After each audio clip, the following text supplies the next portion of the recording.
Okay. And this next young lady, it's the first time on our show, and she comes so highly recommended. She's a singer, songwriter, musician, originally from St. Louis, Missouri, and first gig was with Johnny Johnson, the father of rock and roll piano, and Chuck Berry's pianist. Ladies and gentlemen, first time in Las Vegas now, please welcome Lady J, Joyce Huston. Yeah.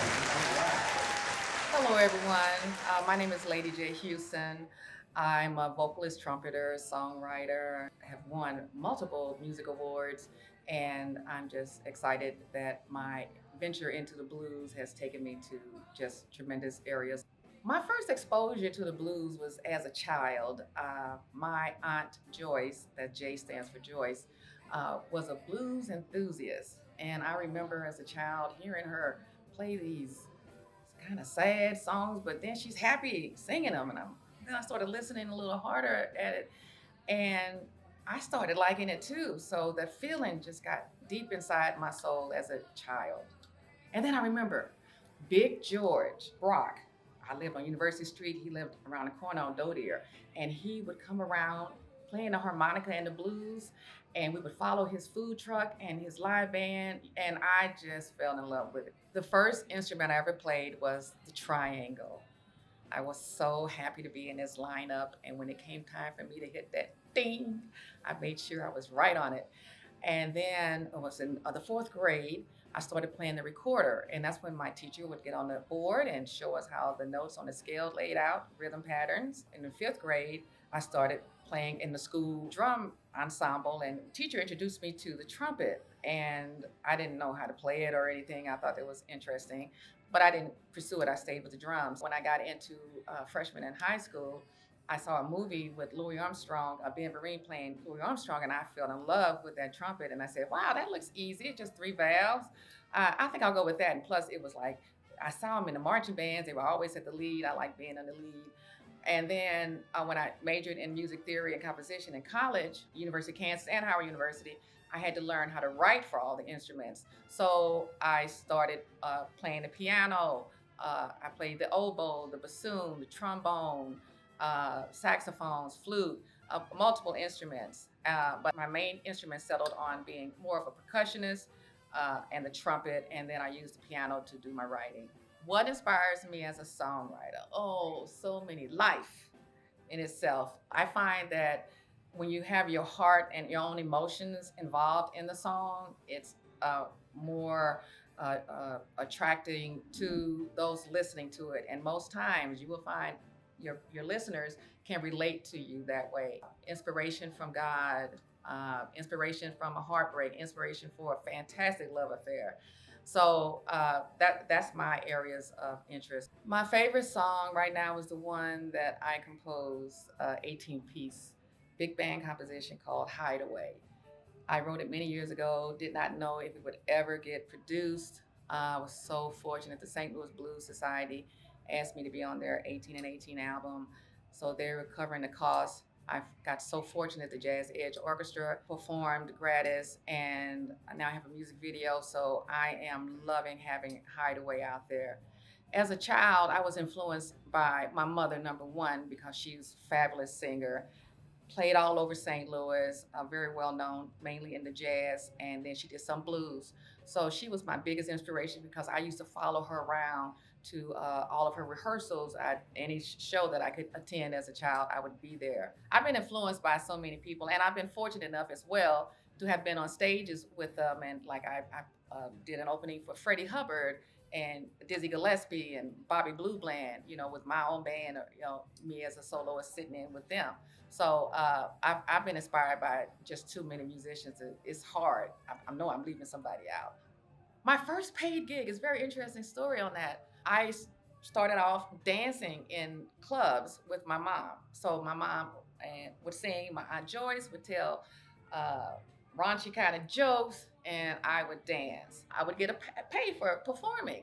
And I know I was too young to be in these clubs, but hey, I was with my mom, so, we were doing this thing. But I'm dancing, and people are throwing money on the stage. I'm young and kind of silly. I said, that's not polite.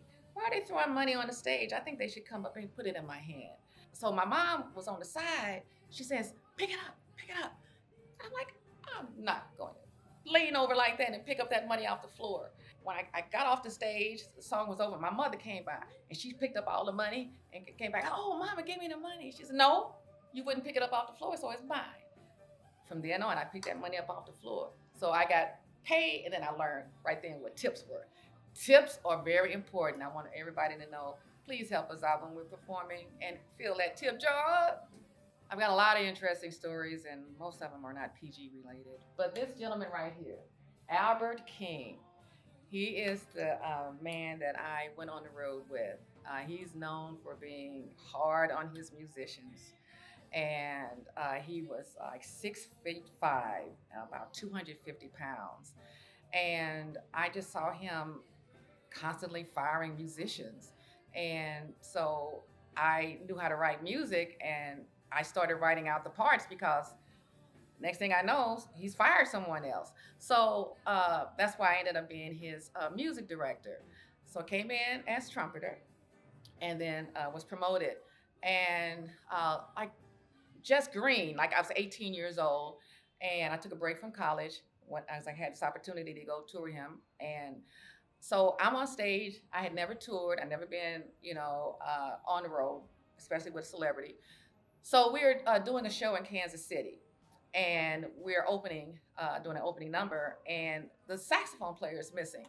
And it's like, where is he? So we just kept performing, and then we see him on the floor dancing with a guest that came to the show, and we're like, he's supposed to be on stage with us. Why is he down there? Next thing I know, this man comes in, and he sees it was his wife dancing with our saxophone player. He got so mad. He came over there. They started fighting. This was my first gig out there on the road, and security came, broke up the fight, and then this guy, made it back on the stage, and oh my God, he was in so much trouble. My thoughts about the entire process of touring. Let me go back to Albert. We had a tour bus. We didn't have, sleepers, so we were sitting up and just going city to city to city. After a while, I kind of got tired of that. So later on, I had my own band, and then I would just be selective about going out on weekend tours. So that kind of made it a little easier for me. But it's a rough life living on the road because if you have a particular way you like to eat, you're not going to always find those foods for yourself. You got to go to the laundromat to wash your clothes. Just the comforts of the standard ways of living, they're not available to you. So people who make their whole life touring on the road, I give them much kudos because it's rough out there. Words of advice I would give an aspiring musician, and I would say also a singer. A lot of people miss this.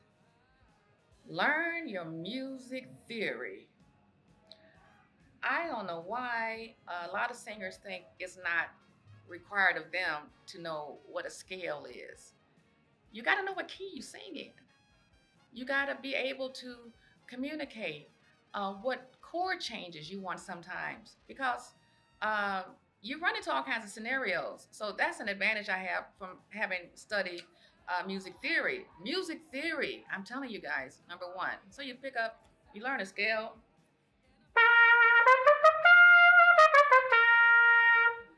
That's a classical scale. Start off in classical. And then you want to play the blues, you put that minor third in there.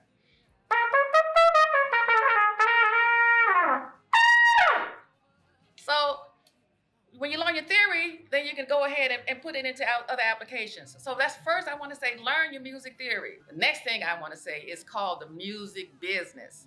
You do not have to be the baddest thing out there, but you better know how to take care of your business. Don't depend on, I got an agent, I got a manager, I got an accountant. If you have those things, though, they are very helpful, but you have to be able to count your own pennies. Okay? Do not depend on someone else to take care of all your business. No matter if you have somebody working for you, you have to watch what they're doing because you can get messed over. Once again, everyone, I hope you've enjoyed a little bit about my history. I'm Lady J. Huston. I have a website, www.msjoyce.com. When I came back to St. Louis, I debuted my show right here at the National Blues Museum.